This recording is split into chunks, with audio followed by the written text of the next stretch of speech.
Ladies and gentlemen, welcome back to the TrueLife Podcast. I hope everybody's having a beautiful day. I guess I will start by saying aloha, beautiful people, seekers of the strange. Welcome back. Today's guest, strap in because we've got Dr. Xanqunnes Nursingh, a man who stared into the corporate abyss, flipped at the bird, and decided to rewrite the script.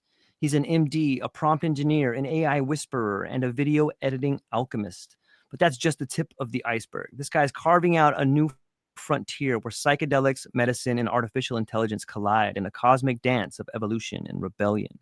While most people are busy regurgitating LinkedIn buzzwords and bowing to the algorithm overlords, Xanqunnes is out there doing the work, stacking skills like a cyberpunk MacGyver and chasing the wild idea that psychedelics might just be the key to saving humanity from itself.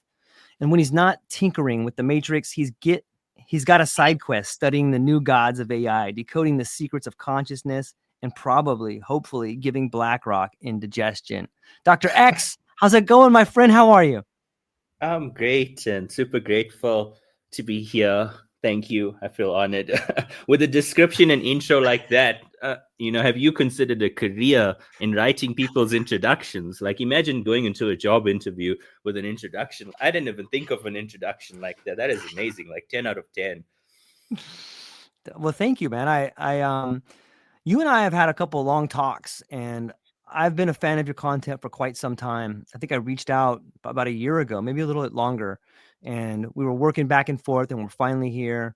But the story you have of finding a way to do what you love when you already had a successful career, to me, is heroic in some ways. And I wish more people would find the courage to do it, man. And I want to kick it back to you.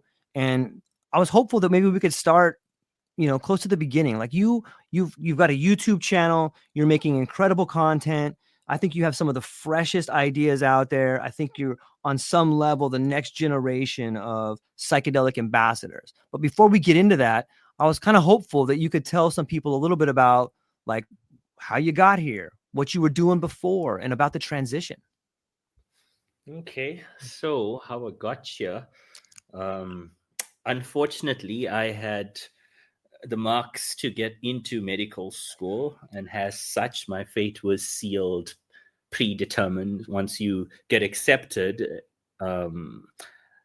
your family's not going to be like, oh no, don't go become a doctor, don't do that. They're going to be very positive towards that. So I was then thrust into the field of medicine, as most people in their lives are young and silly. And I guess I was influenced by a series called House, as I told you in the past, because it kind of displayed this image of medicine that was interesting, exciting, and engaging, but completely removed from the reality of being a doctor that isn't seeing one patient a day and walking around and being an ass. Nobody's going to pay you for that, So it portrayed an illusion of a field. And because I was a young, impressionable youth who didn't really critically think and completely bought into the narrative, I never questioned things at this age. I ascribe to go to school, get a degree, get a job, and like work in that career and do the entire part till 65. And then you can live your magical life and everything happens. So I went in with that kind of NPC mindset. Like I was so sure of everything I knew. I never questioned it. I believed that science and medicine had all the answers to all the big questions in life. I also started off as a very strong nihilist. I was, as we spoke before, I was a hardcore atheist. I had no faith, nothing more. And I think I was one of this kind of generation who lives in that spiral of apathy because nothing has meaning.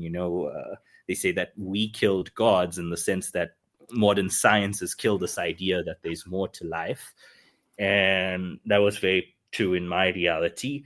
And lo and behold, I found myself studying something that I didn't enjoy. I didn't enjoy the working in a hospital, the blood. I enjoyed the science. I like science. I still do. I found that fascinating. That wasn't hard. Like that was an effort. But what was effort was being a physical doctor. And so I was depressed and heavily medicated with antidepressants that allowed me to feel nothing. but were amazing for functionality. They allow you to go through life as a zombie would from The Walking Dead. It's like in the exterior space, you alive and functional and stuff, but internally, there's a flat line of emotion. There's neither elation nor depression. It's like you alive but dead. So that continued for about 6 years in that mental space. And, I first heard about the psychedelics in the fourth year of my degree, but I never really took them that seriously, or really. There was a girl in my rotation who mentioned that she took them and it was a life-changing experience. She's a practicing doctor now, and they changed her perspective on like everything and so on. But at the same time, like, she came to work the next day and had a mental breakdown. So needless to say, I had a bit of a contrasting image. On one hand, you hear all these positive things, and then the other, you meet this person and, they don't have the best experience. So you're like, okay, what to actually believe? So yeah, I studied the degree and I completed it. I got my expensive piece of paper that says that, well done, you can sit your ass down and study for 6 years, regurgitate a bunch of information, and that will be able to regurgitate it, like back out, and boom, look how smart you are. Great job, bro. Success. You've succeeded at this journey of life. So I knew I wasn't going to practice, and I didn't go back to the hospital. I figured, you know what? I can figure it out. Like, there must be a way to make money without being a doctor. So I took my expensive piece of paper and put it aside and said, great, now what? Like, how do I get income? And that led me to corporate. So yeah, I guess that's the context. Yeah, I love it. I think it speaks to a courage that most people feel, but they also find it hard to act on. Like when you have created this life for yourself, or this vision of a life for yourself, and it's one that seems to come with abundance, it's really hard to turn your back on that, especially when you have people, be it your parents, your friends, your family, that may see that as like, this person's lost their mind. They were going to be this, and now they're doing this. Like, that comes with sort of maybe shame or guilt, maybe not your shame or guilt, but the shame and guilt of the people that wanted you to be something that you didn't want to be. Like, how do you deal with that? Sure. I don't think you deal with it. I think you just keep going. Yeah. One of the things you realize if you've ever had like a psychedelic and things is how irrelevant what people think of you are. It's the hardest thing to break through. Yep. And it will limit your success in every area of life. If you go about thinking, if I do this, people are going to think I'm stupid or silly. Like, I actually think one of the most profound benefits of psychedelics is that they make you comfortable with being an idiot. They make you comfortable with being silly, with play, with being a kid again, like re-navigating this reality with fresh eyes. So you don't really overcome it so much as you just become indifferent. There's colleagues who completely cut ties with me because of the topics that I speak about and mention. So a lot of the medical community obviously is not going to be that approving of this kind of a discussion, because the way we thought to approach medicine and healthcare as a whole is structured in a way that facilitates the capitalist and consumerist culture as opposed to actual healing. So we always thought along the lines of, here's some pills, fix your shit with the pills, as opposed to, here's something to make you question everything, to rebuild your reality around, health and wellness and so on. I love it. With a background in medicine, I think that on some level, you're uniquely qualified to get to see a different view of what the healing journey is. Like when you go, I've never been to med school, or I've talking to lots of doctors, and currently my wife has cancer. So I'm going through this whole sort of ritualistic practice of understanding what people in medicine can do. And it's interesting to me to think on some level, they're strictly trying to heal the body without healing the mind. And like that to me has been a real banger, man. Like, I don't know how you can do that, because when I see my wife and my family and I see the pain that it's causing all of us and the tragedy that it is to go through it and to go through chemo and these things, like I can't separate the mind from the body. What is your thoughts, and with all your experience in psychedelics and medicine, what in your opinion is this sort of mind body connection? Can we heal the body without healing the mind, or what are your thoughts on that? So firstly, I want to say sorry about your wife. Thank you. My heart goes out to you, brother. Thank you. I hope everything will be fine. But to answer your question, I 100% agree with you that you cannot heal the body without first also healing the mind. I think the two are absolutely intrinsically linked. Every aspect of our life is a combination of our mind and our physical self. I like to think of it like your mind is your operating system. When you have a computer, you have Windows on it, and everything runs from your mind. Every single application, you going to the gym or you doing your job, you going on a date, you speaking to your boss, every single thing is an application that's running on the software of your mind, right? And if that software is good, if there's no viruses, if it's not fragmented, if it doesn't have all these things that happen with the natural processes of aging and bad lifestyle and all these, you have a functioning computer that can do its job for a while. And unfortunately, medicine is in a sense the computer technician that only thinks in terms of, okay, you know, the screen needs replacement, without thinking that the operating system might be the reason why stuff isn't displaying on the screen correctly. You know, and this approach is ingrained in medicine because it's the tangible science. It's the stuff we can see.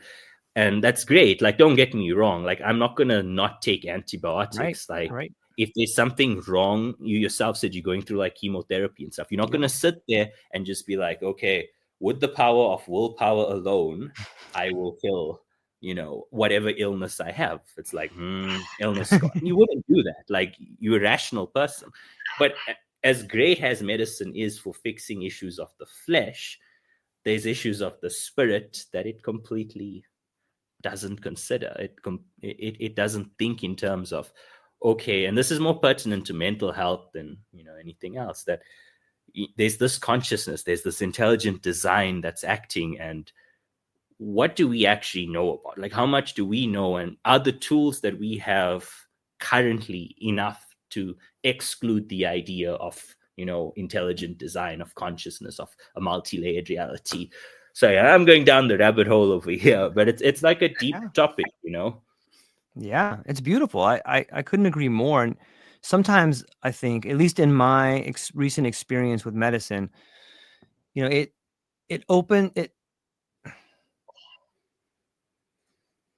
it begs more questions than it does answers for me. You know, when I start trying to read the research of like, okay, what can we do genetic testing on this cancer? How do we find out what's really making this thing grow? And, you know, things happen where in our case, we almost immediately had someone come in and ask us if we want to be part of this clinical trial.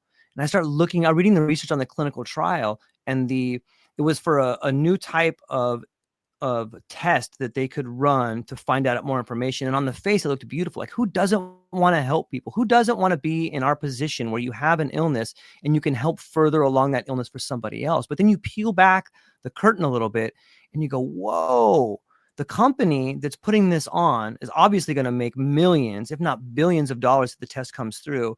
And on top of that, they have multiple class action lawsuits for bribing doctors. Like, wait a minute. You want me to be part of this trial of which I'm never going to see a part.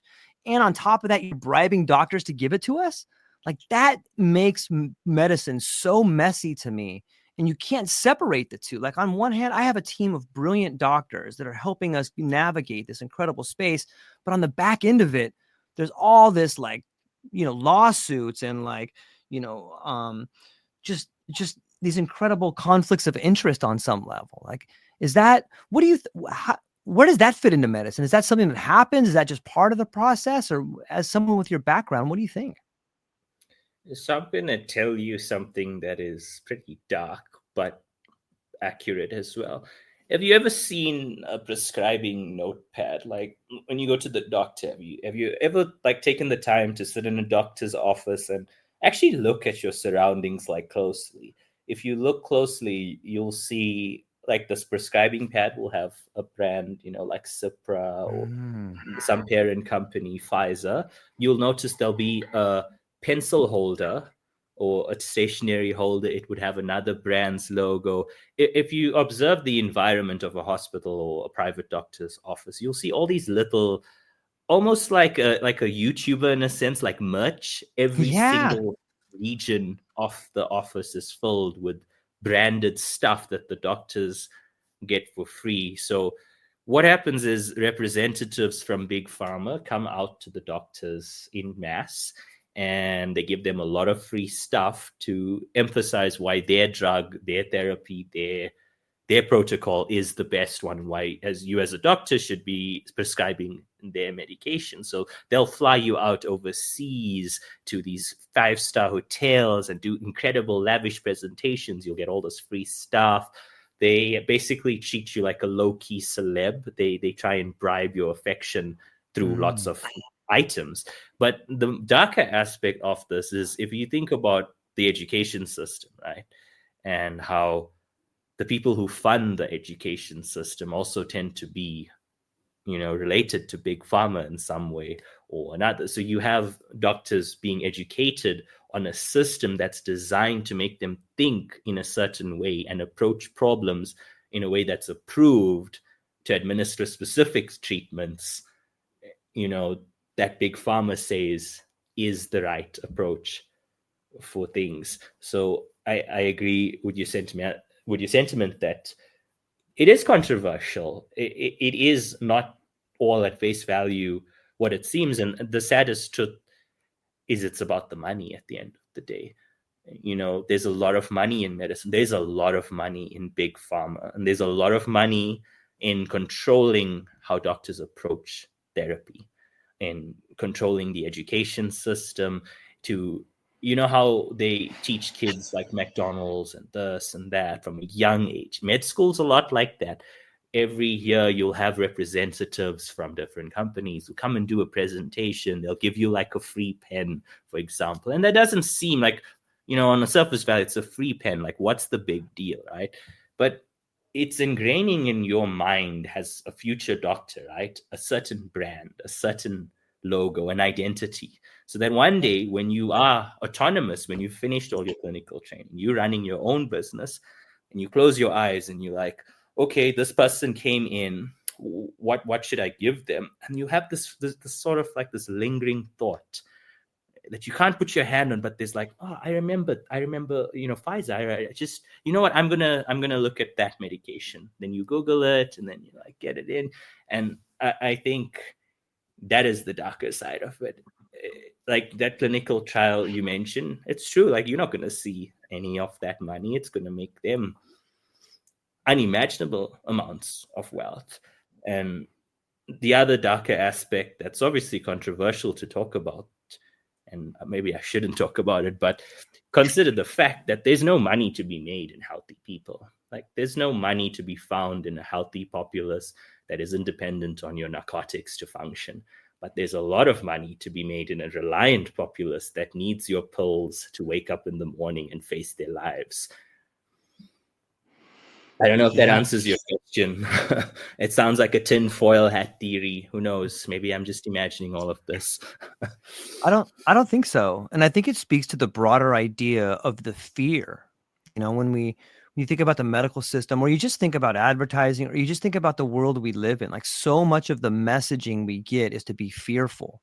You'll see the commercial of like, hey, my kid broke his curfew and now I can't find him, and it's an ad for a computer or something, or a chip or something like that. And it permeates every part of the world we live in, through advertising, through radio, through so much of the messaging that's out there. There seems to be, on some level, the idea that fear sells. Fear is the biggest pull. Fear is what's going to get ads. Fear is what's going to get this.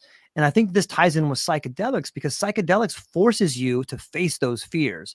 You take 8 grams, 10 grams of something, 5 grams of like a powerful PE strain. Guess what? you're going to face your fears. It's going to be there, and you can't go anywhere. It's right there. You can run, you can hide, but the fear is there.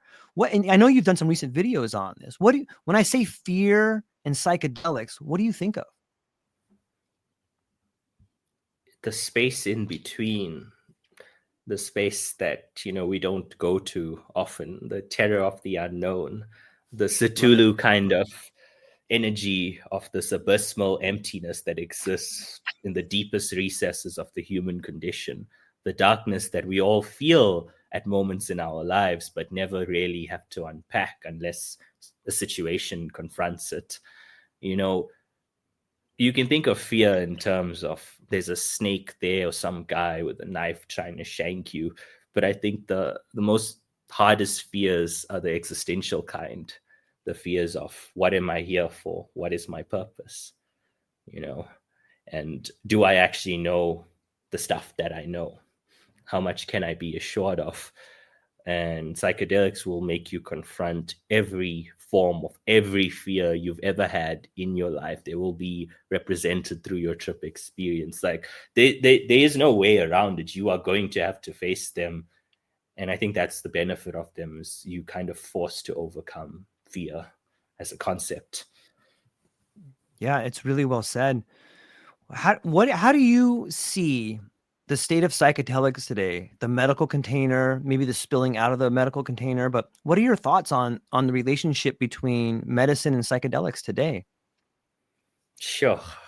I think it's a challenging time because on one hand, we have phase 3 clinical trials and stuff going through some of the big pharma, like looking at, psilocybin as an antidepressant and LSD for different effects. Like we do have good clinical research going on there, which is amazing. It's good to have research behind the substances. Don't get me wrong. Like as much as I think we should have liberal choice, it's also nice to know how they work. But my concern is that if psychedelics become commodified, if big pharma gets to control the way they use, they are going to prescribe a method of using them that once again feeds into being part of the system, as opposed to psychedelics' original imperative, which was breaking out of the system. Yeah, I agree. I feel like legalization means centralization, and that if in order to legalize, there has to be a framework for centralizing. And like I see that's kind of what's playing out right now. And maybe the same thing will happen with psychedelics that happened to cannabis, is like this giant fight. And in my opinion, there's lots of people that don't really want to see psychedelics become legal. And I would point towards big tobacco. I would point towards alcohol. Like, why would these giant industries that have spent billions of dollars on infrastructure and sort of have a hand in glove relationship with medicine? Hey, our products make you addicted. These guys get you off of it. It's sort of a brilliant system in a way, nefarious, but brilliant. And all of a sudden this mushroom that, grows in freely in the ground. Yeah. It's like, oh, this will help you. Whoa, get that thing out of here. We don't want that. Is that too sort of a pessimistic view, or what are your thoughts? No, I think you're right. Like if I was a big alcohol, big tobacco, and even big tech, I wouldn't want people to have access to psychedelics. Like your background. The veil is lifted. Big tobacco heard you, man. They're like, we will conspire to interject in your podcast. Right. Those words will not reach the masses. Destroy. But yeah, like I imagine, as big alcohol as a term, you wouldn't want people to have access to things that could actually heal them, because what makes money is addiction and dependence. There's no money to be found in psychedelics. You're not going to wake up and be like, oh my God, I want to take some magic mushrooms. I need to take it every day, 5 grams. Like if you've ever had a psychedelic, it's a very distinct experience from alcoholic intoxication. Yeah. Whereas alcohol makes you comfortable in your current reality, psychedelics takes you out and forces you to confront your higher reality. And sure, it can be nice and beautiful and feel good, but it's not an experience that has no upfront cost. There's a weight to using a psychedelic, like a gravitas, like you take it and you know your body's going through something, versus an alcohol that's more of like an anesthetic agent. You keep taking it and then you black out and you forget. And Yep. if I was big alcohol, I would want people to black out. I would want them to forget. I don't want them to think about their lives, because if they think about their lives, they're not going to get wasted every weekend. They're not going to go out and buy their bottle of booze, and they're not going to partake in a culture that, you know, in my video, it was a parody video, but it is a cultural aspect of, we parade ourselves on getting wasted. We parade ourselves on going out and drinking, you know, bottles up, this, that. Even in corporate, all functions in a sense circulated and stimulated by alcohol. Most human interactions revolve around alcohol. People always like, I need a drink. Can we go get a drink? Let's go get a drink. It's like basic human conditioning can't happen without alcohol. And yeah, you wouldn't want people to break that, because if they break out of that way of thinking, you're going to lose a lot of money. And tobacco is incredibly addictive. It's more addictive than all the other narcotic substances. If you look at the statistics of it, people who smoke are far more likely to continue smoking than some of the most hardcore drugs, including like heroin and stuff like that. Is that coincidence? I don't think so. Yeah, it's such a brilliant point. I got some questions stacking up in here, so let me throw them to you here. This first one comes to us from the great Clint Kyle, the Psychedelic Christian Podcast. He says, psychedelics have been called a doorway to the divine and a shortcut to madness. What do you think they reveal, truth or illusion? Damn, I love that. A doorway to the divine or a shortcut to madness. Sure. That is a very accurate statement. Like, firstly, it is definitely a shortcut, but it's also like the door to a little bit of the craze. So to answer it, let me put it to you like this, right? I was an atheist. I didn't believe that there was a divine order.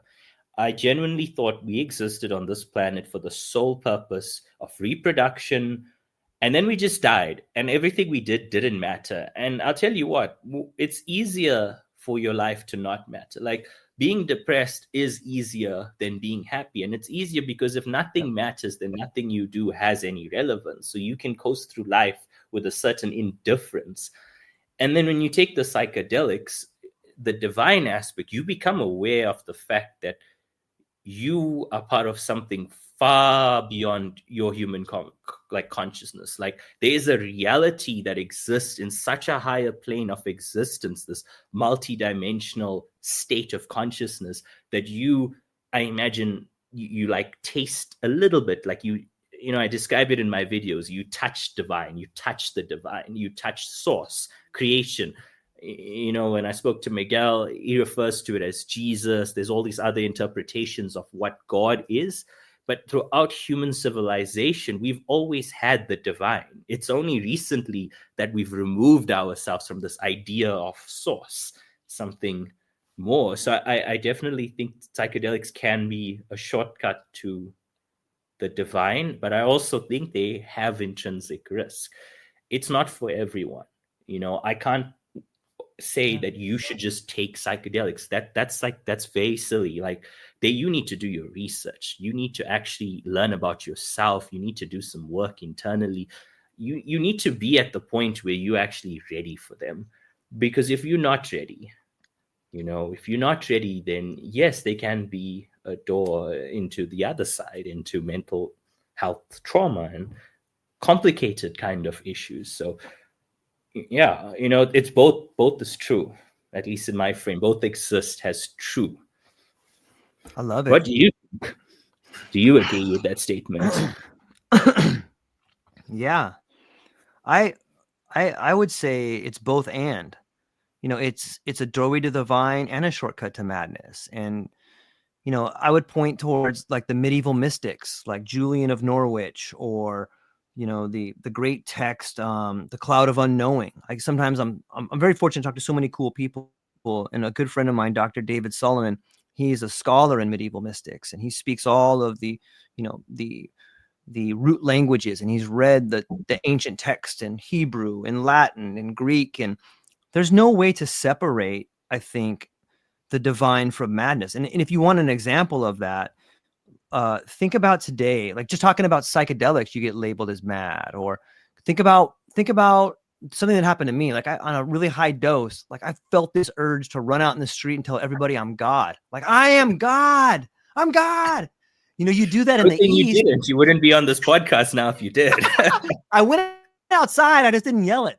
You know, I was like, I got down and I was like just praying, and people were like, look at this lunatic. You know, it was the middle of the night, so no one really saw me. Clothes on or clothes off, though. This is an important feature of assuming on God, where you're going to be stark naked. Shirt off, pants on. Okay. So you'd be arrested, but not like severely. Right. But I think it speaks volumes of, you know, in the Far East traditions, if I run out in the street and tell people I'm God, they'll be like, hey, congratulations, you figured it out. But if I do it here in the West, they'll be like, take this knucklehead to jail, man. What's wrong with this lunatic? He's mad. And like, okay, so that statement alone, telling people you're God, like that's such a beautiful statement, but it's looked down upon in a way that like, hey, this person's mad. And we don't want people believe in that. Like in the Western world, you don't want people to believe that they are God. You want to, there's this structure around it on some level. And I may be interpreting this wrong. It's just my own opinion, but it leads, like monotheism to me leads to this idea that there is an authority figure that has it all figured out for you. And I think that doesn't really mesh with what I think. And I'm not saying that Christianity or any of these monotheistic religions are bad. I think that they're beautiful in so many ways. But for me, the idea of an authority figure constantly telling you what to do is a giant problem for me. Like, I don't like that. I don't need someone telling me when to eat, how to eat, what medicine to take, how to do. I don't need that. Like, I can figure it out on my own.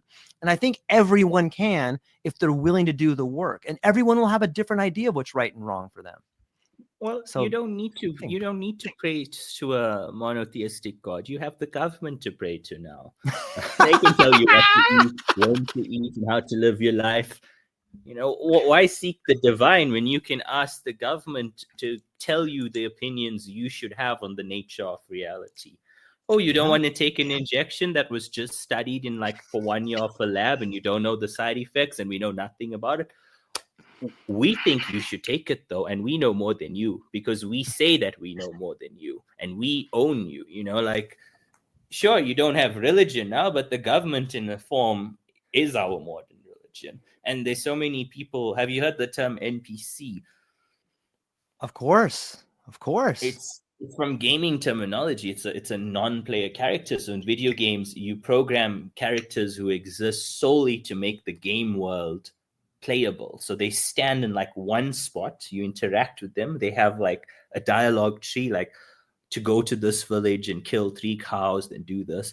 But beyond that, they don't actually have any other function than solely being a tool for you to get a specific outcome. And I think that the modern culture is very much focused around creating an entire generation of people who live like that, who do not question anything, like zero questions. I love it. This is exactly why I got fired. I had a career as a UPS driver for 25 years, and it got to a point where all the freedom to do my job in a way that was providing excellent service and providing a better life for me, like those decisions were taken away from me. Okay, you have to do it this way. And I'm like, this way is better. It provides better service. It's just better. And I'll show you how it's better. And they're like, no, you do it this way. And I'm like, that's the wrong way. And on top of that, you know, when you start asking questions, you start pulling back that veil. All of a sudden you start seeing the mechanism of action. Like, oh, they want me to do it this way so that they can cook these books over here. You start asking these questions. And when you start acting out, and this is another reason I think psychedelics are illegal on so many fronts, like it dissolves boundaries. And you start questioning authority to a point where it becomes very uncomfortable for the people around you. I think it was Terence McKenna who said, psychedelics are a substance that make the people around you very uncomfortable. They make them have a psychotic break. You are discovering yourself, you know, like, this is all bullshit. You start telling people and they're like, shut up, knock it off. We're going to fire you. We want you out of here. Why? Because you're being disruptive. I'm just speaking the truth. Yeah, we don't like that. And it's like, yeah. And then you come to a point in your life, much like you did, and so many people that I've talked to, what are you going to do when the world around you says, shut up? that you're making everybody uncomfortable. It's the truth. I don't care if it's the truth. Knock it off. What are you going to do as an individual? Are you going to keep speaking the truth? Are you going to speak it louder? Or are you going to move back to the confines of your cage and just sit there quietly and do what you're told? I hope everybody chooses to do the latter. I hope that you don't go back in the cage. I hope that you don't trade a walk-on part in the war for a lead role in the cage. It's what wakes us up. It's the revolution that's coming, and everybody deserves to be part of it on some level. Is that too The rebellious? revolution will be televised. It will be Yes. heard across radio. But Yeah. like from the corporate perspective, what a lot of people don't really internalize is that at the speed that AI is advancing, right? Yep. A lot of jobs will be completely redundant in a very short time period, Yep. maybe the next 5 to 10 years. There will be a mass of people who their entire lives have followed the system, done exactly as they've been told, and now are in a situation where corporate doesn't care. They don't care. For them, it's all about money. Whether you were a good employee for 25 years or 100 years and all you did was work till the day you took your last breath, you are just a number. They are indifferent towards your cause and your existence. And you can bet, whatever God you believe in, that when they can replace you for something that doesn't eat, that doesn't sleep, that doesn't need a raise, that doesn't even cost them much money and can do your job better than you can, that they will pick that like that. Like there is nothing stopping them from replacing you. And that's one of the darkest things to contemplate on, is that you are replaceable. The technology we have is advancing at such an incredible rate that if you don't think of a way that uniquely you can make money in this modern day and age, you're going to have a bad time. Like if you're not learning new skills that integrate with the changes that the world is going through, and you're not, in your own words, you're not like questioning things, you're not thinking for yourself, you're going to wake up one day when you get like an email or something and they're going to be like, yeah, thanks for your 200 years of servitude, but GPT-5 can do your job, and we're sorry to let you go. And then you're gonna, the ironic thing is that even without psychedelics, most people are gonna go through their reality breaking in a sober state. When the world changes and they're forced to confront those changes, there is no escaping, change in this world. It's a consistent thing that's gonna happen. Whether you take psychedelics or not, it's coming for everyone. And it's terrifying. It is terrifying to leave the comfort of your salary and everything in a sense, and the game you've played, the character that you've built to sustain in a corporate environment. It is a scary experience. You have to become someone to fit into the system, even though all they're really doing is extracting as much value as they can out of you in the shortest amount of time that they can do it, while giving you the least value that they can. Because when you're working ultimately in this environment, you are building someone else's dream. You are building someone else's dream. You are a cog in their system, and you are making their dreams a reality, while your own life isn't progressing in the way that you'd visualize. Sure, I sound very jaded, man.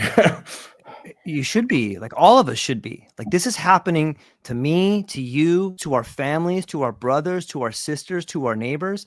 And what I don't want to see is the method, the people, or I'll just call them the corporations, or a lot of people in positions of authority are trying to find ways to stop the angry people on the bottom. Like, the rebellion is here. Like, I believe it wholeheartedly. I see people in the streets in my neighborhood like, "Hey, Elon Musk sucks," or love stuff. But what people, if they could just step back for a minute and go, look, this is division. People want everybody on the bottom to fight each other. They don't want you to wake up to the reality that you've been fed decreasing living standards for the last 25 years. They don't want you to wake up to the fact that they have designed all these NGOs and all these government family offices where they siphon all the tax money, and they take gobs of money from from poor people in rich countries and give it to rich people in poor countries. Like they just siphon all the money off, and then everybody's left holding a bag of emptiness. And it is terrifying to wake up to that idea. It's terrifying to be somewhere for 25 years and break free of that illusion. But on the other hand, it's also beautiful. It's the first step in realizing you have an opportunity to become who you're supposed to be. And once you break through that terror, and you got to sit with it for a while. It might take you a year. You lose a job. Your identity crisis happens. Everything around you folds. Maybe you lose your house. Maybe you get a divorce. But you know what? I say to everyone in that spot right now, and if you're not there, it's coming for you.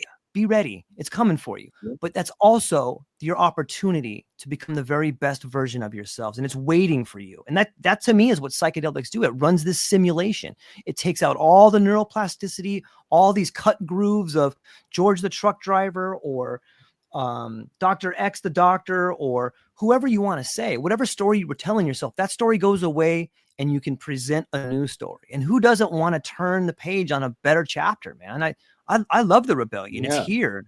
Get with it, everybody. Have you watched Doctor Strange? I watched the Strangelove movies, but not Doctor. Is it a similar the Marvel one with the Cumberbatch guy? So, I haven't. So basically, it's a story.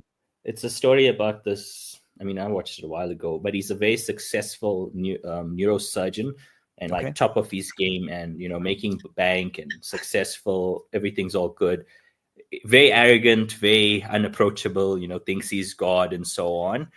And one day he's driving his supercar at a very fast speed, and he has an accident.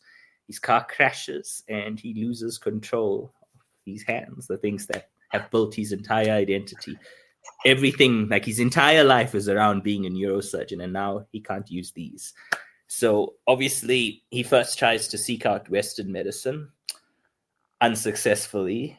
The treatment for nerve damage is nowhere where it needs to be. She fixed that. So now he's like, okay, now I'm screwed. Like my entire life was being a specialist neurosurgeon. What now? It's gone. So he then goes to, of all places, India, where he heard of a place in the Himalayas where they can fix any kind of, trauma, any kind of issue. So he goes there to this Shaolin kind of temple, and there's a bald woman there, like one of these teachers. And he goes there and he's like, my hands don't work, blah, blah, blah. Can you fix me? And, she's very amused by him. And then he gives off this aura of like, I know more than you, because he's a neurosurgeon. He's like, I know more than you. And, this is just like women in robes.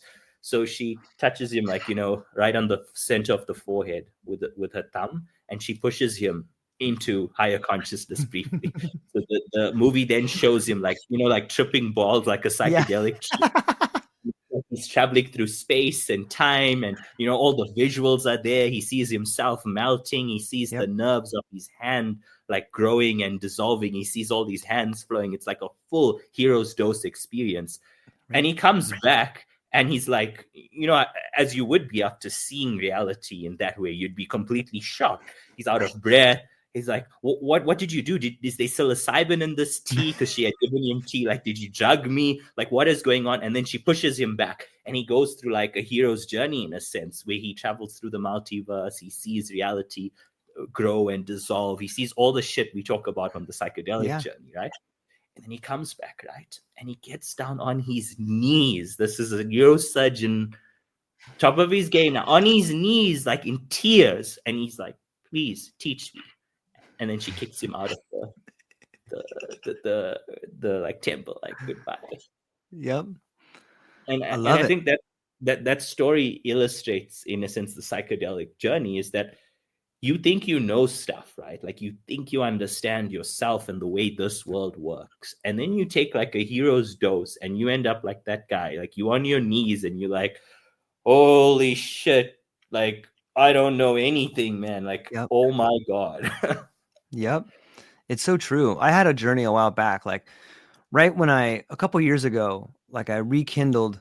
I've had a relationship with psychedelics for a long time, but I kind of tapered off. And then when my son passed away, I sort of revisited it and my whole world began to change. And I remember this one particular dose. I think it was like 7 grams of PE. And I remember I had taken it, and I saw my life in like 20 directions. And what I mean by that is like I saw myself where I am today, but then I lived like 5 other lives of like George the World Traveler, George the Spy. And like I lived like it's so hard to put it into words, but I saw like I lived like 5 other lives. And I was like, I was in them. I was living them. I had a different family. I had a different place. And I had all You these had the different past life things. regression, basically. I get goosebumps when I think about it. And when I came back after that trip, after I started settling down, I was like, what was that? And like I could still touch them, but they weren't as clear. But the memory of them, the experience of them, I was like, what am I doing? Like I am so much more than what I'm doing. And the resentment that I had for who I was, the depression that I had for the life I was living, even though I was making tons of money, like it all just fell away. And it opened up this idea of like, okay, now you can begin. Now you know what you're capable of. Now you know what possibilities are out there. And it's what's tough, Dr. X, is that you have to lose everything on some level.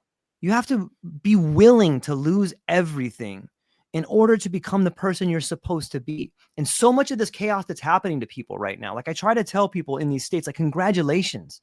Like, what are you fucking talking about, George? I just lost my house. I just lost my wife. I have all these problems. I'm like, I know, it's so exciting. You are going to become a whole new person, but you have to embrace it.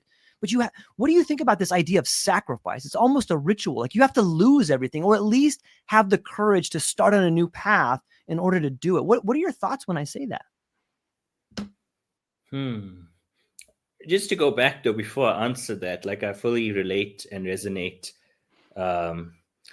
with your story that you told me about the past life experience, like what you went through where you were George this and George. I've had, and you know, we've never met in person. We currently maybe 10,000 kilometers apart, but yet we can both draw on this experience. So I'm guessing you had this kind of, you opened your eyes and you lived an entire life as someone else, but it was you, but you were seeing this life from like start to finish, and like it flashed, and then you were someone else again, and then it flashed again, and then you were someone else again, and you went like again and again and again. Is that what it was like?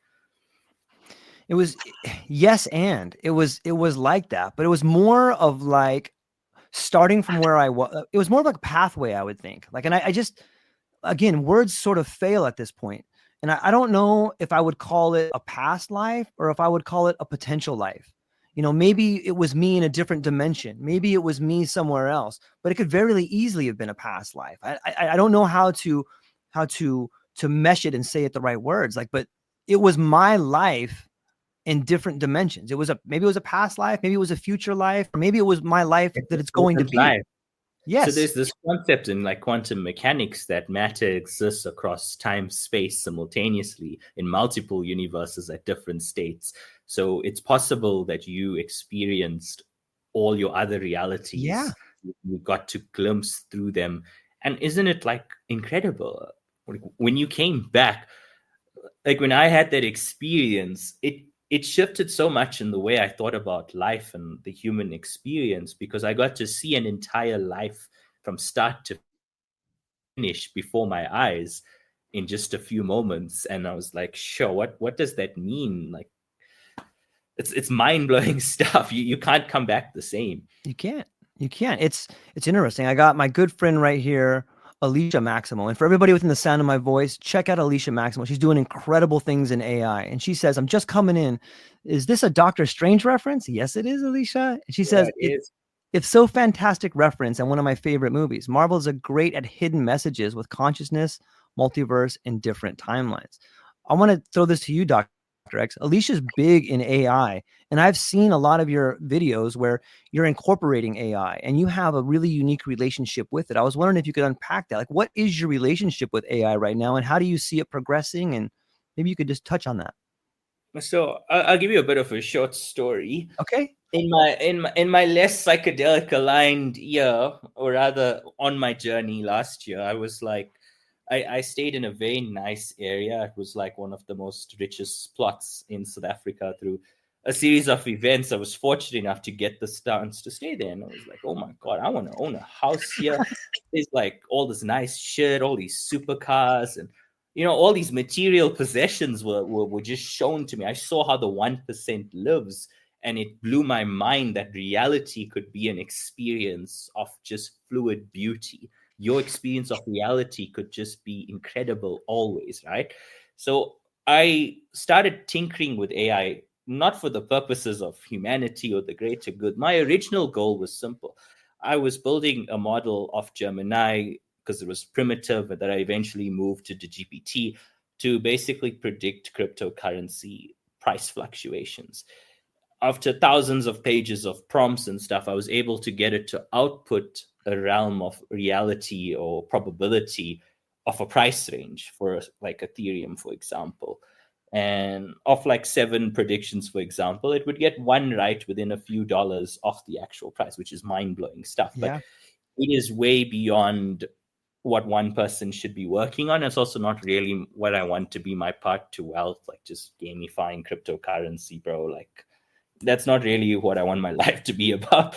But working with it gave me a very detailed understanding of like using AI, because tinkering to build this model, I had to really learn a lot. So I then pursued further studies in like prompt engineering of Van der Waals University. I built upon the knowledge, and I can't tell you the full details of what I'm working on, but what I can say as like an overview is I am building something with AI that is going to change the way we use psychedelics as a society forever. It's going to integrate modern medicine, but not from the perspective of the big pharma, from my perspective of the clinical side of it. Not like, okay, let's see how we can make as much money as possible, as opposed to, let's see how we can build something that changes people's lives. It's going to integrate clinical knowledge with esoteric spiritualism, because I think that solving the mental health crisis will require both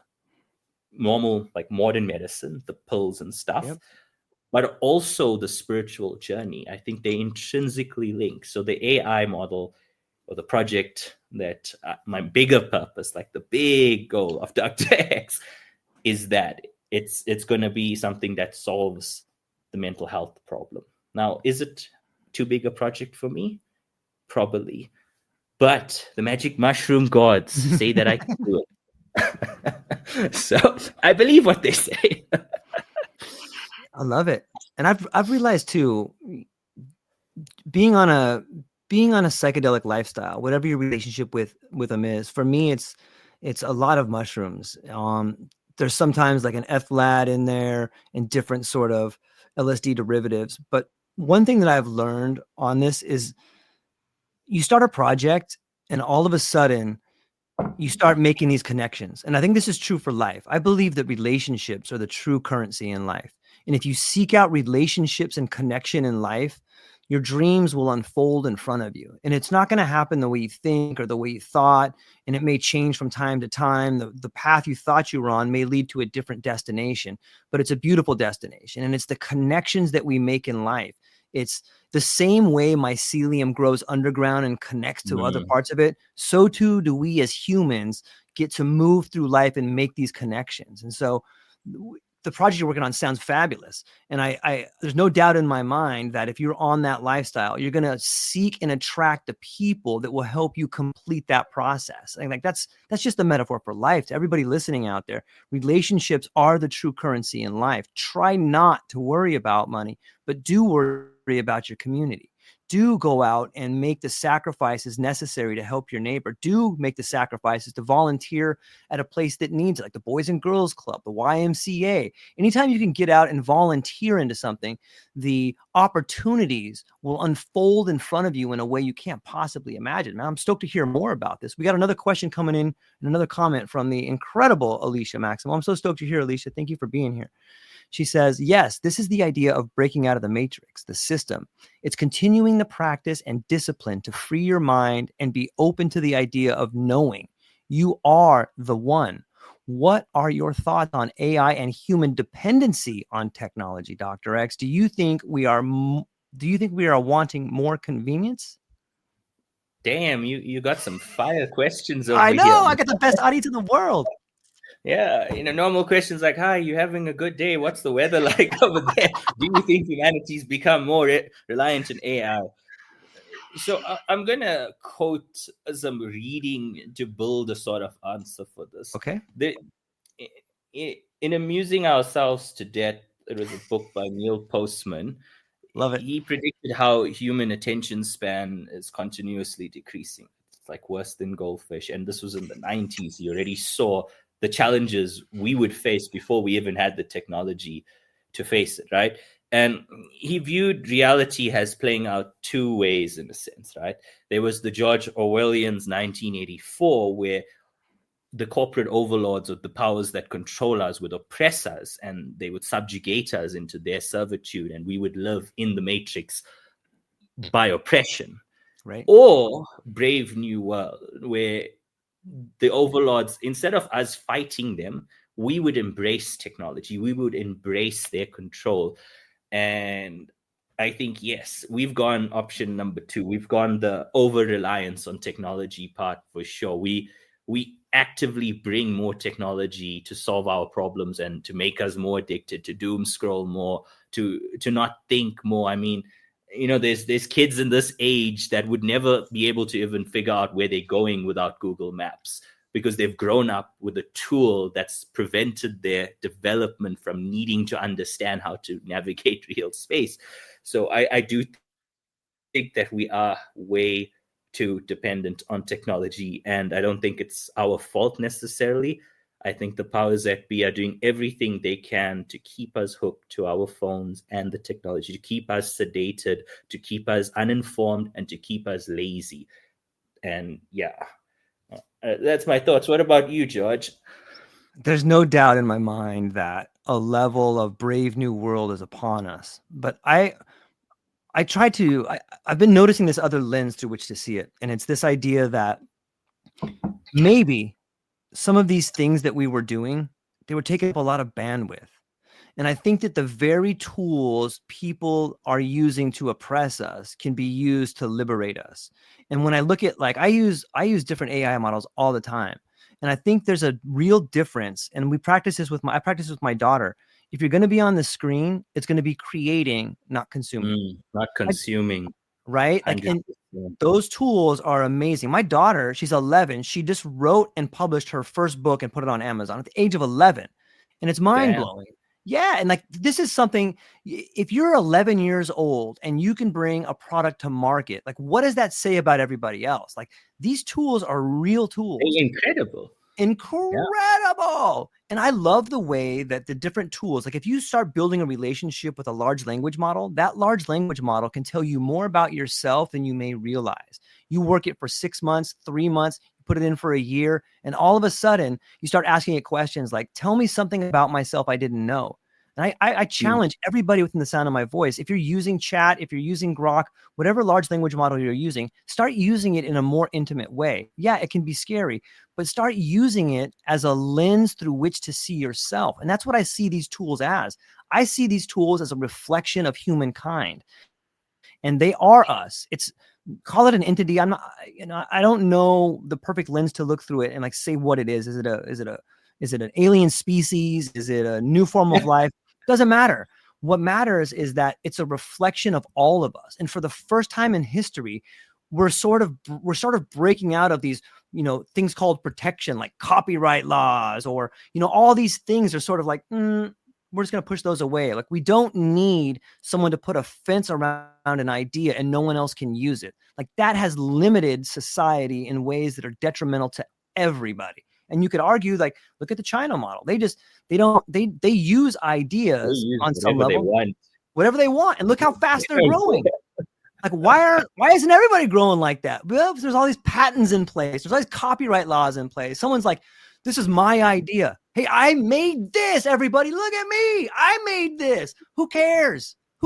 Share your idea. Why don't you try sharing your idea with other people and see how big it gets instead of being caught up in it's mine. And I think AI can liberate us in this way if people will begin to see it that way. And you know who has, I think, it right is the EAC guys. These guys are like, let's go as fast as we can.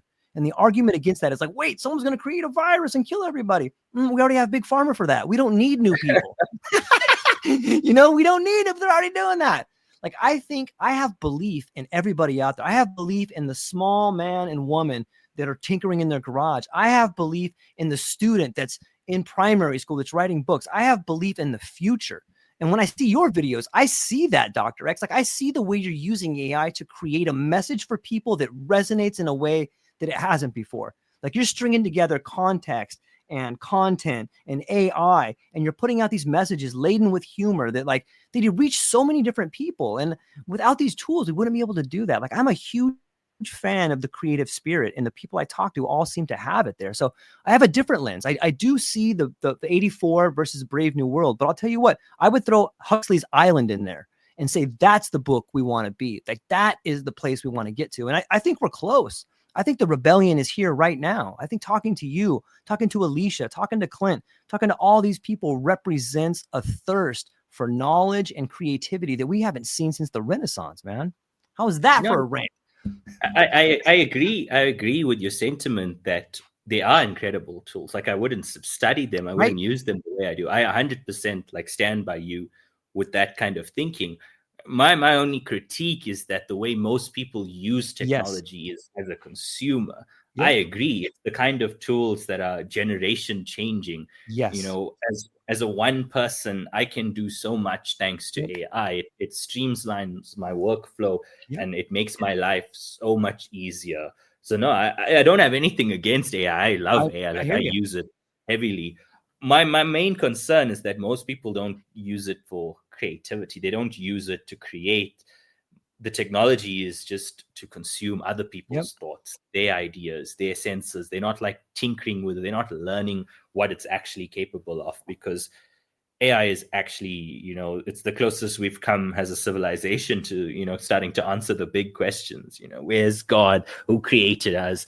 As we move advanced and start to maybe build our own simulations, build our own human beings, build things that can answer our questions. So I'm not against AI. I love AI, use it. I just think that the challenge is we as a species need to use it intelligently. Use it for its true potential. And earlier we discussed how people can be replaced, and I don't think you'll be replaced if you know how to use technology intelligently. Like, no one's going to take your job. I see it too as and there's brilliant points. Like, wherever there's a lot of atrophy, people may not know how to use a Thomas guide or a map on some levels. And it's possible, you have like a solar flare and things go down. I had my power go out yesterday for like 4 hours, and I'm like, oh, I got to cancel this podcast, all these things. And I realized, like, on some level, I felt this frustration bubble up, and I'm like, look, I'll be fine. It's 5 hours. Who cares? So you got to move a few meetings. But at the same time, that could be detrimental for someone who's on a life support system, or someone at home who's using oxygen, or someone who may need that. But I see the atrophy of losing some of these things as making way for new, better things. And I think the future belongs to the creative individual. Like, each person is now going to be an opportunity to be their own brand. And it's scary. It's hard. It's not going to be easy. But you, on some level, all of us, I feel like the playing field is becoming level. Like, I have a supercomputer in my pocket that is simultaneously a think tank and an R&D machine, and like, it's everything. And it's like right there for everybody to use. And I think the change comes with education and psychedelics. Like, I'm a big fan of the integration of AI and psychedelics. And while I'm on this tip right here, I think the people that are kind of guiding the way is like the NFT crowd. Like, when I've recently became part of this community on X, where there's this incredible group of AI enthusiasts and NFT artists, and they're using blockchain to sell their artwork, and they're crushing it. And some of the images they're putting out are just this, 3D metaphors with a poem embedded in it. And it's like, oh my God, I am watching the Renaissance happen in real time, and not enough people are paying attention. Like, it's so mind-blowing me to see what's happening. So the creative person of today is the CEO of tomorrow. We're shifting our ideas of what was important, of claiming copyrights and claiming patents and claiming this old sort of railroad track infrastructure for a more magnetic lift structure where you just, and you take off on some level. I'm so bullish on the future, but it's scary. There's a lot of people that get caught in consumption. We all have people that stare at Facebook all day, that stare at X, and it's so easy to get caught in those. It's so easy to start doom scrolling and, oh, I can't believe he said that, or she said that, or what happens, but the real power, to everybody within the sound of my voice, the real power is using the tools to create. Change your feed from politics to art and see what happens in your life, man. It's another one. I got another question coming in for you. I'm lighting up over here. I'm hogging all the time. This one's coming into you from Desiree. She says, AI as an oracle. She says, if artificial intelligence is the next evolution of consciousness, are we its creators or its midwives? What do you think, Dr. X? Sure. What do you think? I'm going to outsource the question. Call a friend. Yeah, man. I need time to think. I know. I got the best. Thanks, Desiree, for chiming in. I got a bunch of them stacking up here, so we'll start moving through them. Thanks to everybody in the chat who's being so patient. I appreciate it. So at the end of the prompt engineering certification that I studied, like the course convener had said that, I'm paraphrasing, I don't remember it perfectly, but he said when mankind created AI, it was a tool like no other tool, right? Previously, our tools was like a shovel. You'd make a shovel to dig a hole, right? Yep. The way he described AI was that we've now created a tool where you show it the hole, it makes the shovel itself, and it digs the hole for you, and then it turns back into its root form. Like it turns itself into the shovel, it autonomously digs the hole and solves the problem. So every tool up until this point we created with the purpose to solve a problem. AI is the tool that can just figure out how to solve the problem, which is different from anything we've ever built. And that's from Prof. Jules White at Vanderbilt University. I am obviously not saying it as well as he did because it was a while ago when I watched this, but that stayed with me, So yeah, maybe we are the midwife. I don't know. It's a brilliant one. Thank you. This one's coming in from Stony from Palm Springs. She says, you walked away from the beaten path of medicine to explore uncharted territories. Was that a moment of madness or the pursuit or the purest form of clarity? So the society around me would conceptualize it as a moment of madness. And there are moments where I consider it myself, like, what am I doing? I had like everything set up. I could have had a stable life, no problems, like just gone with the flow of reality, right? I'm not beyond those self-doubts. There's no escaping them. No matter how many psychedelics you take, how much you go to gym, you can literally meditate under a tree for 1,000 years. You're not going to be immune to the voice inside critiquing every action that you're doing. You're always going to look in the mirror and be like, am I actually a dumbass? Like, do I even know anything that I say that I know? But with that being said, there's also the voice that says there's a higher purpose to each and every one of our lives. And if we are afraid to walk that path, this life, this reality, this physical form, it's a once-off thing. Sure, your soul, who knows where it goes? Who knows how many lives you're going to live or are living? But you get one chance in this material form. One chance. And every day you wake up, I think it's 84,400 seconds or so. It's like a bank account. You start the day with that much time. And whatever you're doing on this path is either going to allow you to live your purest life, your greatest purpose, or it's going to detract you from it. And I'd like to think that by following my own path, I'm moving towards that greater purpose that I'm supposed to do. And yeah, I don't know. I don't know if that answers the question. Yeah.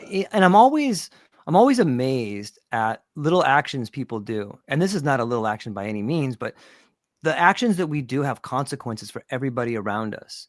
And taking that step, not only taking that step and turning away, but doing something you pursue, like starting the YouTube channel, starting working on the crypto, working on all these things. It sort of is like the stone in the pond. Like you throw that little pebble into the pond and then those ripples radiate outwards. And those ripples that radiate outwards can cause giant change on the shorelines of people's minds in their lives. Like you've changed your family's life. You've changed everybody's life with the actions that you do. And so those great Yeah, changes I've that we greatly do. changed their life. When people ask what I do, oh no, he's just working on some stuff. I've created a taboo. That's the change I've succeeded at doing. It's stuff you can't talk about. Oh, I'm just working on his computer. He does stuff on his computer. Because you'd rather say that than, psychonaut. Psychonaut's not a profession, at least not yet. Yeah. Yeah, it's interesting to see. And I think this brings up the idea of like different taboos, like, especially the psychedelics world. Like I get labeled all kinds of things, and it's tough to go out there and be like, look, I talk a lot about LSD. I talk about ethlat. I talk about my experiences about mushrooms. And they're like, oh, you're a professional lunatic. You're a drug addict, all this stuff. And I'm like, no, I'm not. I'm none of those things. I might be a professional lunatic. I would love to have that badge, but however, like there's so much taboo around things that doesn't fit in society, whether it's mushrooms or whether it's having an OnlyFans profile. Like there's all these taboos around things, and it's important to notice them because you feel them. Like everybody has like these feelings about what you do. And, here in the Western world, that's one of the first questions people ask you. Hey, what do you do? Oh, I'm a father. I like to play baseball. Do I love eating mushrooms? I'm like, no. What do you do? And I'm like, I'm telling you what I do. I do all these different things. No. You don't get it. How can I compare myself to you if I don't know how much money you make? It's like, oh, we're doing that question. Okay, well, let me tell you what I do. I'm working on this project. We're on that project. But, let's start asking better questions of people. Like when you start asking better questions of people, you start really beginning to see who they are. And we're in this monotone. And I think AI is going to change that. Psychedelics definitely changes it. But oh, this is a great one right here. Who is this coming from? This one's coming from Christian. Christian, my brother, I love you. He says, if psychedelics and AI are tools for evolution, what does the next version of humanity look like? Sure. Man, what are people microdosing on your podcast? All of them. They take like a 2-gram hit. They're like, okay, let's channel the mushroom energy. Totally. What's the right question to ask? They're so hard, but they're so fun. Sure, I'm just gonna say I don't really know. Like, I can't predict the future, man. If I could, I'd have a Bugatti already. It's true. Like if you could answer questions like that, sure, where would you be in life? But like it's kind of sidewinding around the question because you mentioned the money stuff, and something I reflected on in the psychedelic space is that money is actually infinite. Like there's infinite money in this world. There's no shortage of money. Money's everywhere. And what I think of from psychedelics is time. Time is finite. Like time is the precious resource. You can make more money. You can't buy back time. Yep. So I don't know. What's your answer to the question? I'm going to pose it to you. Do we turn into mushroom AI kind of psychedelic beings? I think you're going to see an evolution of psychedelic drugs. And I think that they're going to be I think the next generation psychedelics are going to be things you can share with people. Like you and I could take something and share a dream together.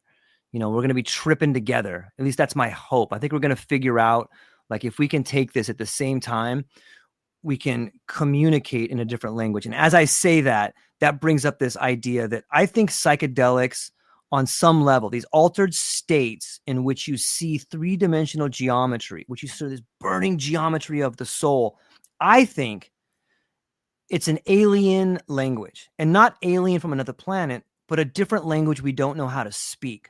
I believe that psychedelics, the next evolution of us, is learning how to communicate effectively. I've been since I started doing psychedelics, everybody, dude, my poetry is off the charts. Like I read it all day long. Whenever I can, I write it. I try to write it with my left hand. I've seen some of your work. It's very good. Thank you for that. Like, and I love it. And fire. when I read it, I feel it. And when I speak it to other people, they go, "Whoa, I feel it." Like, what if our communication was that way? What if we found a way to communicate in a way that was meaningful, and there wasn't this sort of like, I don't know how to define that word. No one ever sits down and says, let's define our terms before we talk, Dr. Rex. This is a list of the words. This is what they mean. No one does that. And you couldn't do it because it's too ridiculous.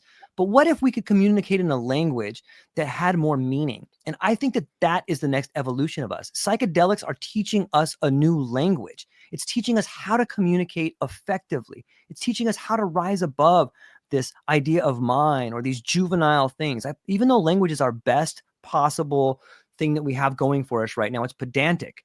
And it's sort of like the language we have right now is a noun.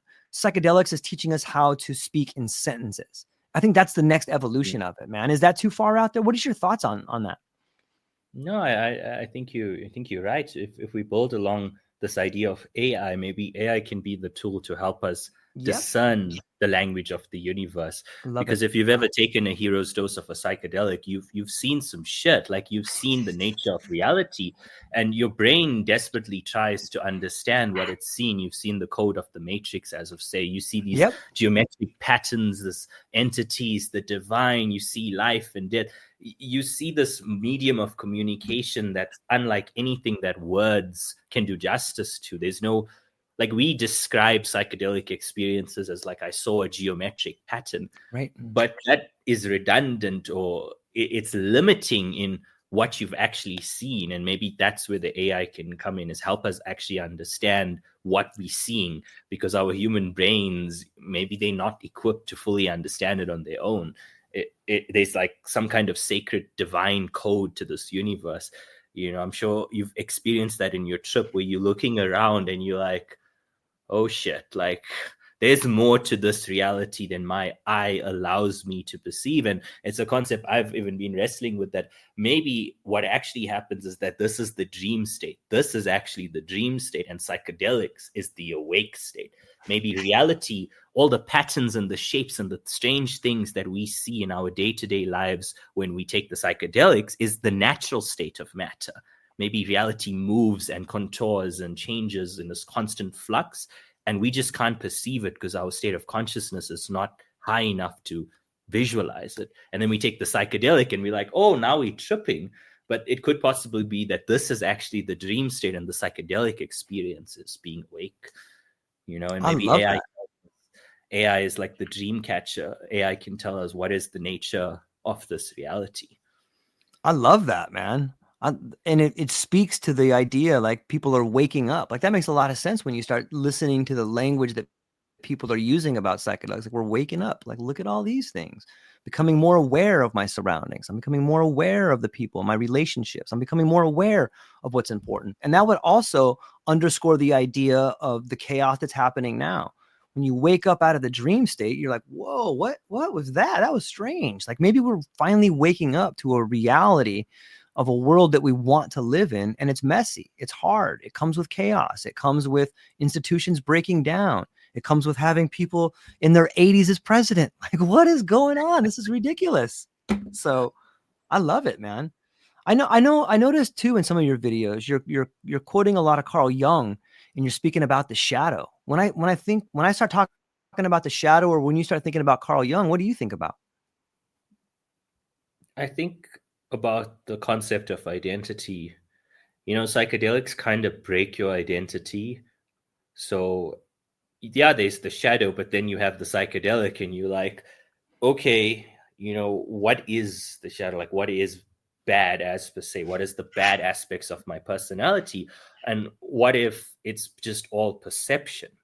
What if making peace with the multifaceted nature of yourself is actually just coming to terms with how you see yourself? It's your personal journey, and the terminology you use, like the shadow self or the ego and all these things, might not be the best tools to achieve this form of transcendence and peace.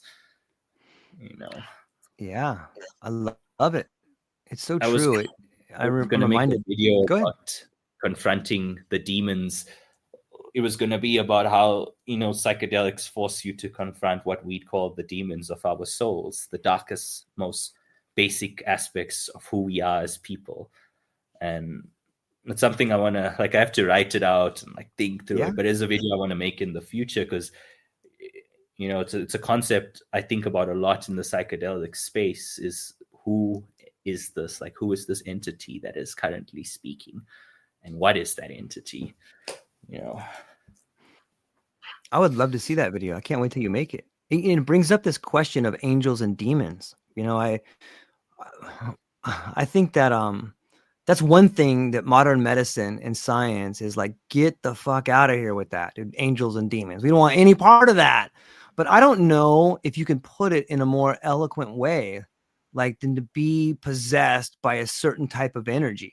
When you start going to South America and you start talking about susto, or you start talking about these energies that invade your body, like we just call that mental illness, but it's sort of the same thing. And I think, putting it towards an entity, an energy, a demon, an angel might be a better way to thoroughly solve the problem than just saying you have a mental illness. Here's a pill. Like, what are your thoughts on the idea of angels and demons beginning to permeate the world of medicine? I don't think they'll be allowed to permeate the world of medicine. I just don't see them being allowed to permeate that wall. But on a personal, non-medical kind of viewpoint, I have experienced entities in the psychedelic space.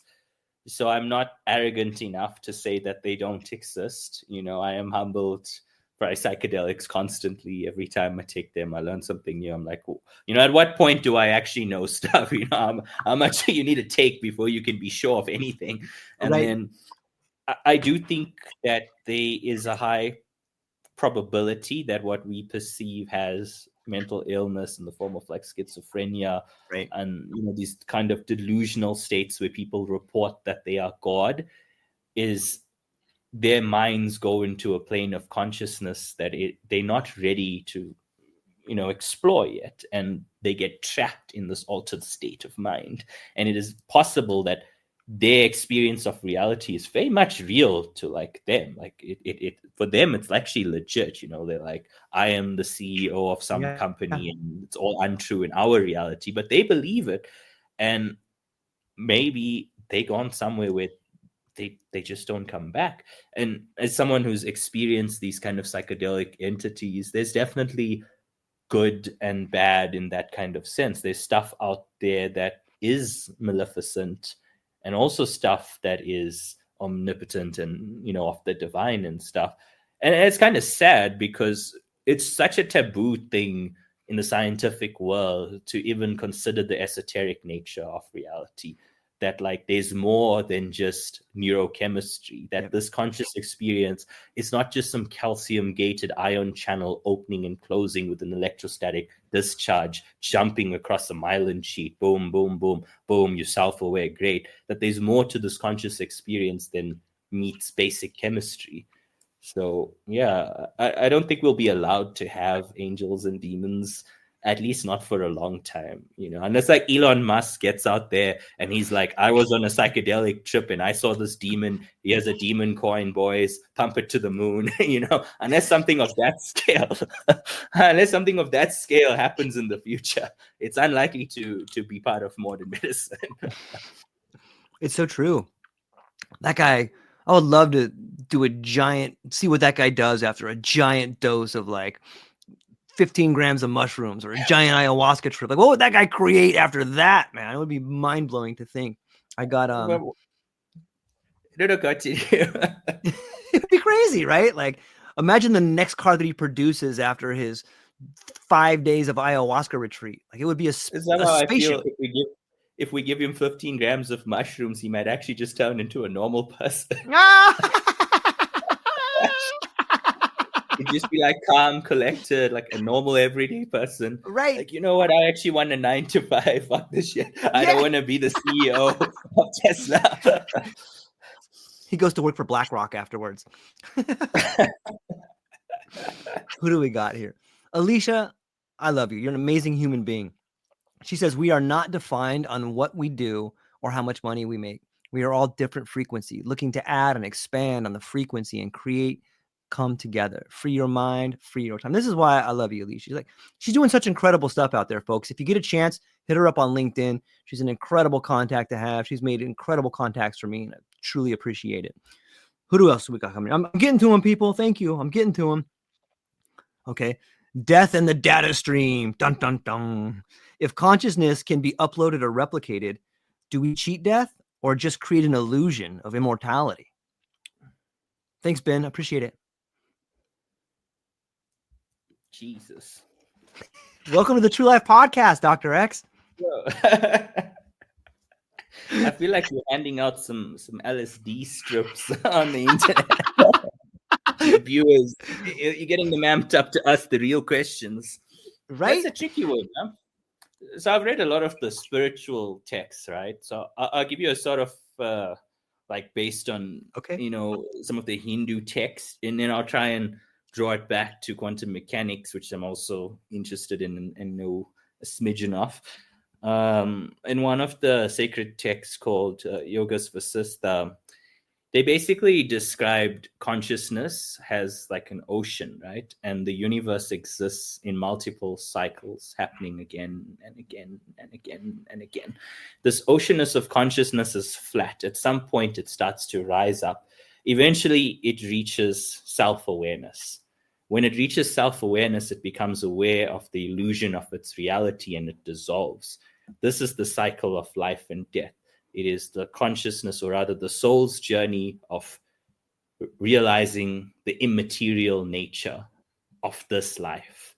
And the state of death is just a state of consciousness that our physical form, is not there, which is an interesting thought in itself. And then if we found a way to take what we define as consciousness and put it into a machine to live immortally, like, is it still consciousness? Is it you, or is it a representation of digital versions of you? Is it Right. just an understanding of what you were to what you became now that you're living in the cloud, for example, forever? Physics says that like the state of matter changes based on observation, right? So if you're dead and you're not being observed, then what is your consciousness? So these are all kind of thoughts to take into consideration. I don't know. What do you think, George? Yeah, I love what you just said about the observer. And you'd also mentioned that you have met different entities in psychedelic journeys. Maybe it is this idea of us being observed in a way that changes our reality. I don't thoroughly understand the singularity the way Ray Kurzweil talks about it, and that will be uploaded to like, what is that? I don't understand what that means. Like, we'll be uploaded. Like, is that just a program? And maybe it's too big of a thought for me to comprehend, but I think on some level, we're already being uploaded. And I'll give you an example. Like, I have a couple mentors of mine, my friend Rick and Ralph, that they both died. And there's times when like I'm in the dumps, man. And I'm like, the other day I was walking down to the Safeway, and I was just feeling sorry for myself. Like, oh, why isn't this working? Like, my wife's got cancer. And, like I was just saying that in my mind as I was walking down. And my mentor Rick would always be like, "You big baby, quit feeling sorry for yourself." Like that was one of the things he would always say to me. And I was just thinking like that. And I remember just like looking up at the sky and being like, what would my friend say? And then as I looked back down, like this green Mustang came driving by. And that was the exact car that Rick drove. And I heard the voice like, "Quit feeling sorry for yourself, you big baby." And like, I feel like we're already being uploaded, and that the people you've lost in your life, they're willing to talk to you. They're right there. And I think it's my relationship with psychedelics that has allowed me to sort of open up that channel, or at least be willing to talk to people that aren't there, talk out loud, talk to yourself. But I feel like the singularity's already come. Like, we're already uploading to the clouds. Like, I got friends that live up there, man. I can talk to them all the time. And so I think that we live forever, but what is your take on, can you talk more about the observer effect? Like, you've talked about entities that you've encountered, and, being observed changes the way we act. We know Schrodinger's cat, but tell me more about the observer and the way you've experienced it. In my day-to-day personal life, I don't have the consciousness to be like consciously thinking about it, like, how you experience it. But definitely, in the psychedelic space, I look at life from a different kind of lens than my conscious state. Okay. It's like, normally we see time as a series of events, right? Event A happened, then event B happened, and we see cause and effect. And when you observe your life or your thoughts in the psychedelic space, you see a completely different view of this reality. You see everything that has happened, is happening, and will happen in the future simultaneously. Like you inhabit the observation of all potential realities. Yep. In a sense, you get like the divine eye, like the observer, like the observation of like a God kind of view of everything. You see Yep. yourself and everything in your reality across all dimensions happening at the same time in all these different ways. You see the micro choices you make. I think of it like how a tree spans out with its branches slowly, expressing themselves outwards, and there's definitely some kind of order to this chaos of our human experience, this kind of mathematics of the universe that exists in every single aspect of our reality.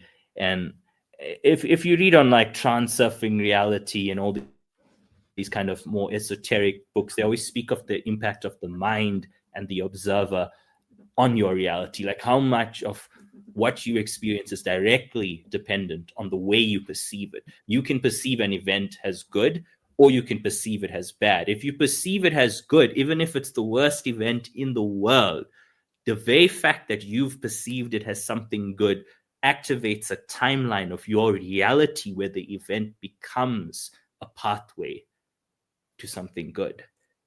So as the observer, you have the choice to decide, is this good or is this bad? And reality is going to happen regardless of your decision. So it's in your best interest to observe a good outcome. Like The Secret and all of this stuff, Yeah.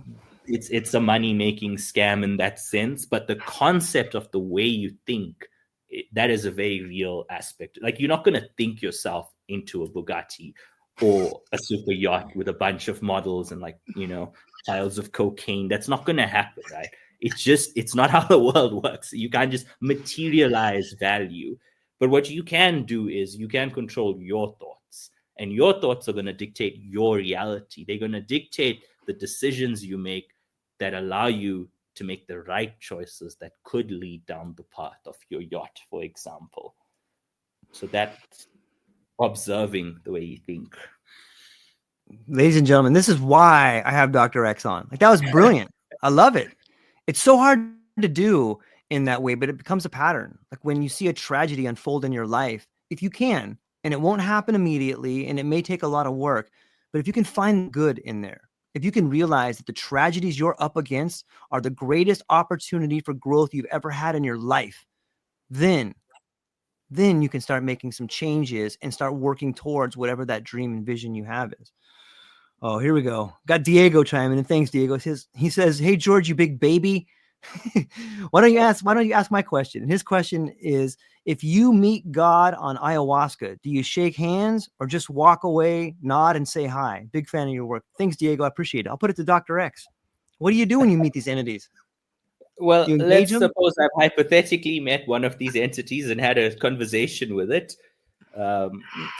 For me personally, I basically figured out that, I'm a human being. I am not intelligent enough to understand everything. So hypothetically, if I've met an entity, I would have told said entity, listen, I'm giving you the pilot seat of this life, okay? You clearly know way more than I can ever hope to understand about how this reality works in the slightest, but I know, as I describe in my YouTube channel, the ass hair of the divine. It's the tip of the smallest hair at the bottom, just a fraction, minuscule. And from that knowledge, I know enough to say, I surrender this life to that entity. I give you control of this world. I surrender to it, hypothetically. You make a bit of a deal with something out there, Yeah. It's scary though, right? Like I know that I've been in some pretty deep trips where like I've seen things I don't understand, and I call it what Mircea Eliade calls the terror before the sacred.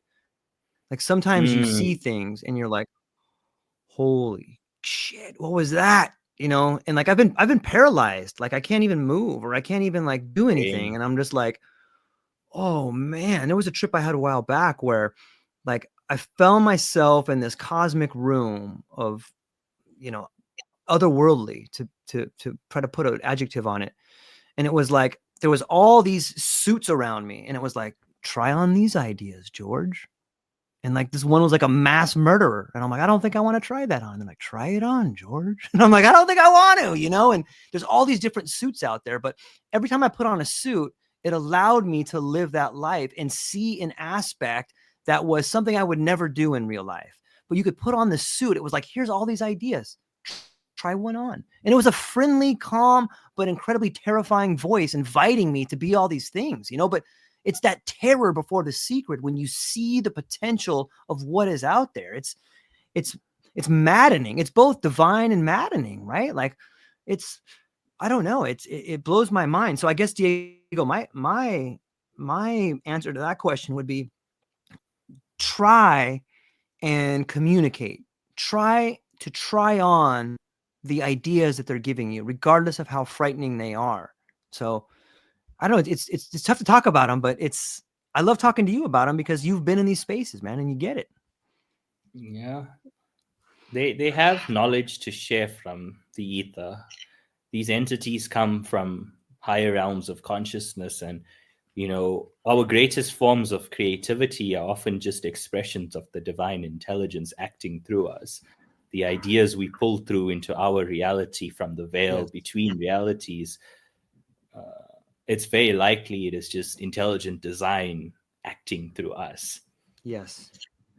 It's interesting you bring that up. When I think of like not Tesla the vehicle, but Tesla the creator, and so many other creators that you read biographies about that are on the fringe, that, call him a genius, call him a madman. They often talk about channeling this divine intelligence. They often talk about a spirit that talks to them, that comes in a form of a bird. Or if you look back at sort of the Hopi mythologies, or sort of the indigenous wisdom that is here for a lot of us to begin learning, it speaks about channeling this divine energy and stuff on that levels. And I think you kind of have to, if you want to do what you have done, Dr. X, and walk away from a career in medicine, or maybe it's Diego out there, or Alicia out there, or me out there. If you want to walk away from the life you're living, you have to channel the divine inspiration that will guide you on the way. What's your thoughts on that?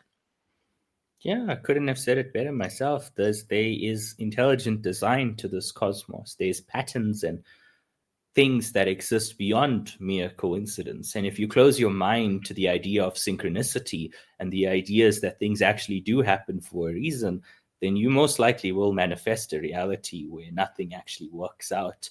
When you let the divine intelligence into your life, you start to see the solutions to your problems when you're not looking for them. In psychocybernetics, they speak of this voice the internal dialogue you have with yourself and the identity of yourself, and how critical that is in shaping your success. It's no chance that even medical research has shown, like, just, thinking about throwing darts onto a dartboard without actually doing them improves your skill at doing something. In a sense, your thoughts and this intelligence that you inhabit are very much a part of your life. And absolutely, if you want to go the creative route, you're going to need to pull knowledge from the other side. Like, it's not going to be easy to be a creator without being able to tap into source, to tap into your innermost, deepest self and pull out that inspiration into your work. Your passion comes from that connection, from being on the path, from being on your main mission, from being on the main quest. And if you choose to walk it, it's going to suck. Like, it's going to be hard, and it's not going to be easy. Nobody's going to hand you anything, and you're going to be confused most of the time, and you're going to compare yourself to other people and be like, okay, cool, great. I have 125 subs. I guess I'm famous at this point. But you need to remind yourself that this is the path that you've chosen. It's your path. And if you have faith in it, the divine will show you, the way to succeed. I love it. And I couldn't have said it any better. And this is exactly why I've been trying to get you on my podcast for over a year. I'm so thankful, Dr. X, to call you a friend and to have these conversations with you. I love the way you so elegantly put out the way you think, and beyond that, the way you're willing to share with everybody. Like, you've been incredibly generous with not only your time, but all the videos you're making. And to everybody within the sound of my voice, go down to the links and check out his videos. I honestly believe you are among the top creators in the psychedelic field for the next generation, man. Like, I see what you're doing, and like, I see it, man. And so do all my guests right here. So all my guests, go down, check him out over there. He's an amazing individual. But before I let you go, man, where can people find you? What do you have coming up, and what are you excited about? So you can find me at Cosmic Buddha MD, named after a strain of magic mushrooms called Cosmic Buddhas. It was a trip where I went on a spaceship and saw some Hebrew text. Wild experience. Wild, but it's where I decided to call the channel Cosmic Buddhas, because it's like the wisdom of the ages from the space and the mushrooms and whatever else. So Cosmic Buddha. I have a TikTok, a Twitter, where I post pro psychedelic like content. I try and, be an activist. Yes, go psychedelics. Yay. Got like 22 followers over there. So not near a Ferrari, nowhere near there yet. Got like 6 on the TikTok, and then the YouTube is where I make the bulk of the content. What am I excited about next? I had inspiration to make a more kind of chilled video about why I quit the corporate life and decided on a different path. And I want to make a psychedelic tier list for the younger generations, a psychedelic party tier list, so that people can, not medical advice, guys, entertainment, not medical advice. Jesus, please. But a tier list on, the best psychedelics if you're in a social situation, because I see a lot of the youth these days use these substances willy-nilly and end up in asylums because they're not using them with intention, or, with some foreplanning of like, okay, I've never taken a hero's dose before. You know what's a great time to do it? When I'm in a crowd of 1 million strangers with loud, obnoxious music. I think I can help people see that a lot of the problems they face with psychedelics is just from using the substances without the insight and the correct manner to approach them safely.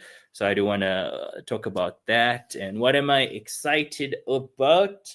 Well, I started a little bit of a side hustle. It's called Dr. X Edits, and it's video editing and design primarily for the cannabis and psychedelic community. So I draw inspiration from psilocybin and psychedelics in general. When I edit my content, I try and bring that energy into it. And yeah, it's for people who are in that space. Maybe you have content around cannabis or psychedelics in general, and you want someone who can tell your story in a way from a background in clinical medicine, not just some random hippie guy with dreadlocks who smokes a giant joint. Hey man, what's up? But someone who has actual double degree and shit like that, all the corpo crap, check mark, yay. But who has a positive view of plant medicine, has actually used these things, not talking from their hypothetical experience, and who is genuinely passionate. So Dr. X Edits, video and design, psychedelic stuff. You can reach me on LinkedIn if you're listening over here, and we can discuss if I can, by the power of the divine, create content on your behalf that hits your audience or business endeavors in a way that, makes your brand come to light. Not a designer though, guys, figuring everything out as I go. Love it. Everybody on my LinkedIn channel, check him out. Like, the guy does magic with editing and videos, and he's a wizard in communication. And you can tell by the vocabulary he uses, the thoughts that he's had, but more importantly, by the experiences that he's had. So, ladies and gentlemen, Dr. X, hang on briefly afterwards. But to everybody else within the sound of my voice, thank you so much for participating today, for being here. And we'll be back soon with another podcast for you. That's all we got. Aloha.